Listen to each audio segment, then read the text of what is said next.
All right, how's everybody doing today? Flip Rimrod here with you, and we have a very special guest dropping by the War Room today.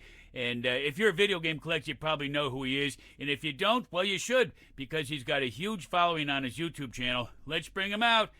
There he is. Welcome, the man who knows everything about video games, and he should. He's got one of the world's largest private collections in over 30,000 games. John Hancock.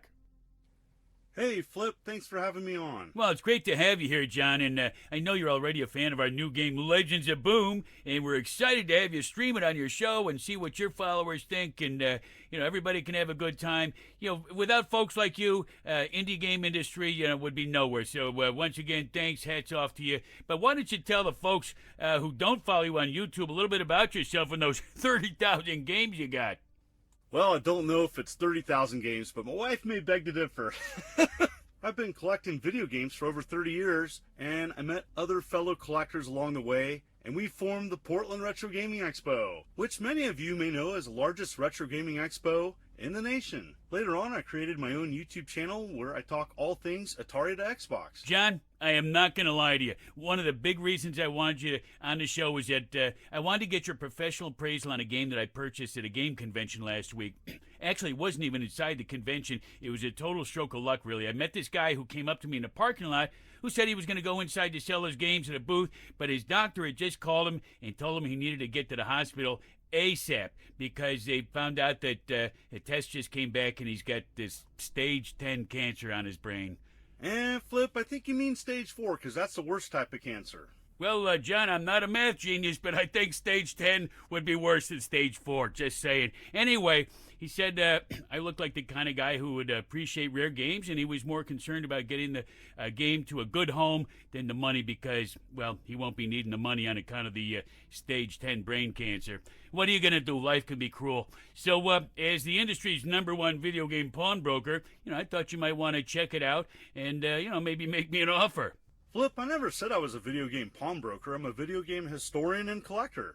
Whatever, collector, schmolector, what, pawnbroker, same thing. Okay, listen, I want you to rate the game. Be honest with me, all right? Here we go. Okay, on a scale of 1 to 10, 1 being the best. Okay, here's the first game. Are you ready? Drum roll. E.T. the Extraterrestrial. So, what do you think? Is it as good a game as the guy said it was? Hate to disappoint you, Flip, but this is one of the biggest busts the industry's ever seen on epic levels. So, I'm taking it this is not good? Okay, Doc, give it to me straight. I can handle it. What do we got here?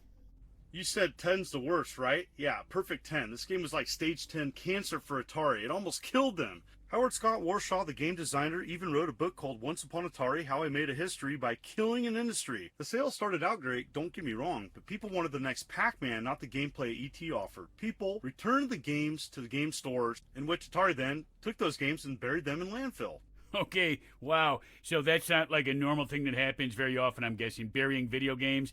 Unless, maybe they got infected with the deadly monkey virus in the factory, but, that's kind of unlikely because PETA shut down the practice of monkeys in factories years ago, if I'm not mistaken, after that incident at the exploding cigar factory. So, this is very, very bad news, John. Very bad. No. This is good news, Flip. If they weren't buried, they'd be worthless. Oh, having trouble following the logic here, John. Are you saying that this game is like, catch? It's only good if it's buried? Well, yeah, that's a great way to put it. So here's why. A few years ago, a handful of games were discovered and dug up. Imagine the shockwaves in the video game collector's world. People had heard the urban legend for decades about the games have been buried. So suddenly they became the rarest of the rare, the most sought after and valuable games ever. So if you have original one of these, and get this, just recently a couple were put up for auction and they sold for $108,000. Wait a minute. Did you just say 108,000 clams? I'm rich. It looks like I'm going to be eating caviar and smoking cigars with my Cocoa Puffs for breakfast from now on, huh? Oh, Arnie, show him the pictures of the game that I took on his monitor so he can get a better idea of what the game looks like. Okay, I'm looking at my monitor now. Oh, this is good. Very good news. It is covered with dirt. Oh, boy. I'm finally going to be able to buy that massage chair shaped like a gorilla. I can't wait. Oh, I see the letters E.T. and Atari. That's great news. No, Flip. That's bad news. Very bad news. In the second picture here, you can see it's just a VHS cassette tape covered with dirt. with what appears to be a hand-drawn label that says E.T. and Atari spelled with an E. Oh my goodness. Scotch tape to a Home Alone 3 video cassette. Oh man, you gotta be kidding me. So, wouldn't that make it even more rare then, because of that? You got that right, Flip. You're the proud owner of the rarest, one-of-a-kind E.T. games. Oh man. Well, that's what he said. So what do you think? What's it worth? Well, good news, bad news, Flip. The good news is the orange 99-cent price sticker on the Home Alone cassette tape is probably a bit low.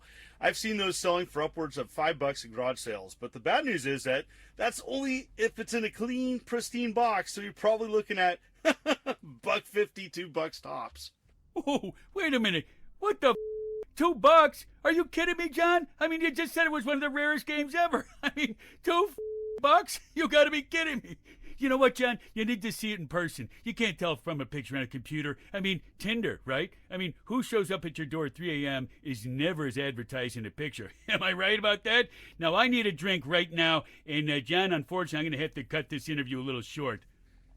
Don't you want me to look at your other games? Well, I'm going to take a pass on that right now, John. And you want to know why? Because right now, John, I am very, very unhappy right now.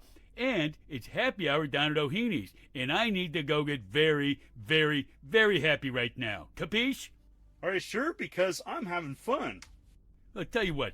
Let me talk it over with my good old friend Jack Daniels, see what he has to say about it. Because right now, I'm going to go get absolutely filthy, stinking happy. Look, if you want to put your John Hancock on a bar stool next to me at O'Heaney's, we can continue the conversation. Flip, I'm 500 miles away. That's all right. Start driving. I'm going to be there for a long time. And you know what? I'll have a cold one waiting for you. Flip Brimrod saying see you whenever. Right now, I'm going to go murder that brain cancer kid.